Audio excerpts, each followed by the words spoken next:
And finally, learning objective 5. This may be the shortest video in this segment of lecture videos, but it is certainly one of the most important. We need to understand of all the tools that we have studied, reviewed, and analyzed and worked through in this chapter, why is the production cost report important? And ultimately, in the end, how can we use it to make wise decisions about our organization and to make our organization more efficient?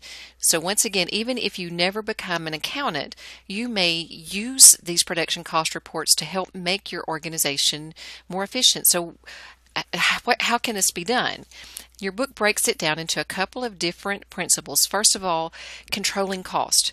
So we need to be able to track the costs that are taking place in each department. Materials were different in the assembly department for the puzzle company than they were in the cutting department. So we had the cardboard that was there for the puzzle in the assembly department versus the box that was being used to package the puzzle in the cutting department. So if I'm looking for ways to reduce my direct materials cost, they might be different for each process. So I need to understand the cost in each area and understand when it's okay to use cheaper cardboard and when cheaper cardboard would cause my puzzles not to cut as easily and cause more scrap.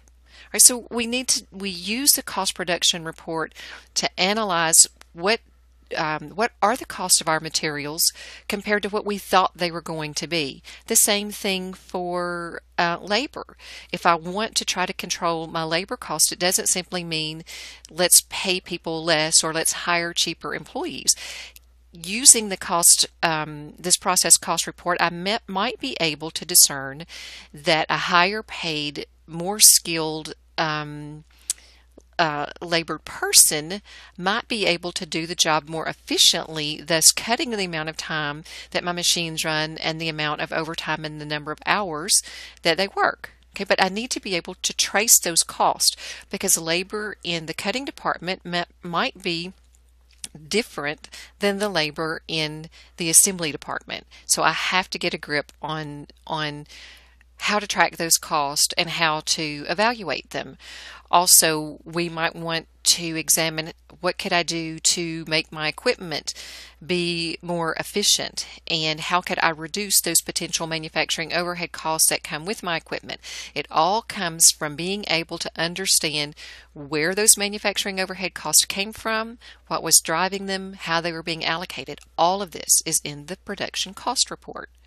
Okay, as I mentioned, evaluating performance. It might be that someday in the future you are on the other end of this report, which is being used to evaluate how well your department or your particular area or your particular process is performing. Let's say that you're a part of a publishing or printing company and you are responsible for a particular process in this printing company. If you are being evaluated using the cost in a production cost report, do you understand where those costs are coming from, and can you be sure that the only costs that you are being held accountable for are truly those costs that you can control? Okay, this comes from understanding this report.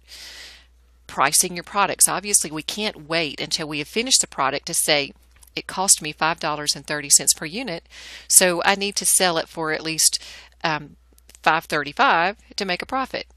Okay, we can't do that. We need to know on the front end that this is what the market is willing to pay for my puzzle. $7 a puzzle, $8, $10. What does it happen to be?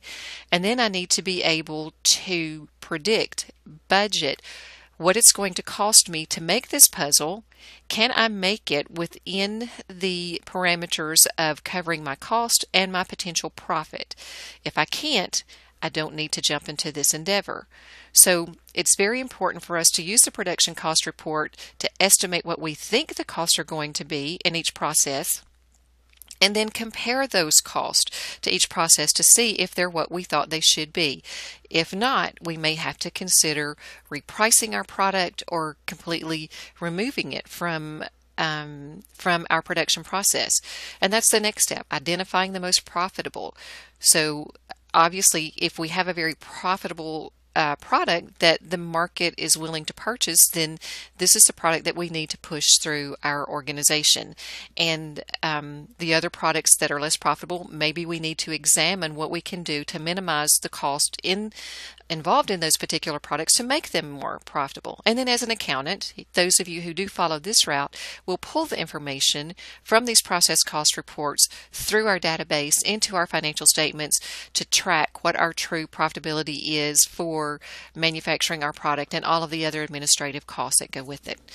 So the last part of this chapter deals with the same process cost reporting that we have just addressed, but using the first in, first out method of accounting for inventory. We are not going to address the appendix or the first in, first out method. I think understanding the average cost, process costing, and the equivalent units of production in this chapter are enough for you, and probably will be enough to cover what you will possibly run into in the future. For those of you who do move on into accounting, we'll cover this topic at more depth and in more depth in your next cost accounting class. Okay, so we are finished with this chapter. I know it is a lot of material, so take advantage of these videos. The good thing is you can go back and review your material and listen again if there are things that you didn't understand. Once again, one of the most complicated topics that we'll cover this semester, but it's also a very beneficial topic in understanding how costs flow through a process costing system.